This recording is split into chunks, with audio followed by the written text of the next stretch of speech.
আসসালামু আলাইকুম বন্ধুরা, আজকে আপনাদের জন্য নিয়ে আসলাম লইট্টা শুটকি বোনার রেসিপি। চলুন আমরা দেখে নিই কীভাবে লইট্টা শুটকিটা আপনারা বানিয়ে নিতে পারেন বাড়িতে। প্রথমে আমি 150 গ্রাম লইট্টা শুটকি কেটে রেখেছি ছোটো ছোটো করে, এবং তার সাথে আধা কেজি পেঁয়াজ এবং 250 গ্রাম রসুন রেখেছি। তারপরে কাটা রসুন লইট্টা শুটকিগুলোকে তেলে ভেজে নিয়েছি। তার সাথে কাটা রসুন এবং পেঁয়াজগুলো ঢেলে ভালো করে ভেজে এবং মিক্সিং করে নেন।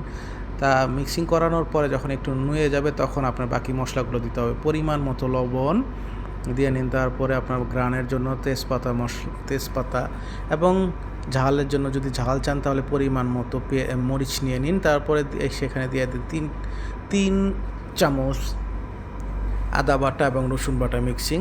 তারপরে দিয়ে দিন 2 চামচ করে হলুদের গুঁড়ো এবং 2 চামচ করে লাল মরিচের গুঁড়ো। লাল মরিচের গুঁড়োটা অ্যাকচুয়ালি আপনার স্বাদের জন্যও লাগে এবং হালকা স্বাদও হবে এবং সাথে জালও হবে, এবং সুন্দর করে মিক্সিং করে ভালো করে নাড়তে থাকুন। এই রান্নাটার সবচেয়ে একটা মজার জিনিস হচ্ছে কি, মাছ মাংস এবং শাকসবজি যদি বাড়িতে না থাকে বা কোথাও যদি বাজারে ভালো মতো না পাওয়া যায়, তখন মন মতো এগুলো নিয়ে রান্না করতে পারেন এবং খেতে পারেন। সাধারণত আমরা যারা প্রবাসে আছি এবং ব্যাচেলার আছি তাদের জন্য এই রেসিপিটা খুবই উপকারে আসবে। যেমন প্রবাসী হিসাবে আমি বলতে পারি এটা আমাদের খুব ভালো একটা খাবারের তালিকায় আসতে পারে যদি আপনারা ঠিকমতো রান্না করতে পারেন এবং এই রেসিপিটা ফলো করতে পারেন। যতক্ষণ পর্যন্ত তেলটা পানিটা শুকিয়ে, পেঁয়াজের যে পানিটা এটা না শুকিয়ে ভিতর থেকে তেল বেরিয়ে আসবে ততক্ষণ পর্যন্ত নাড়তে থাকুন, তাহলে দেখবেন আসল মজাটা।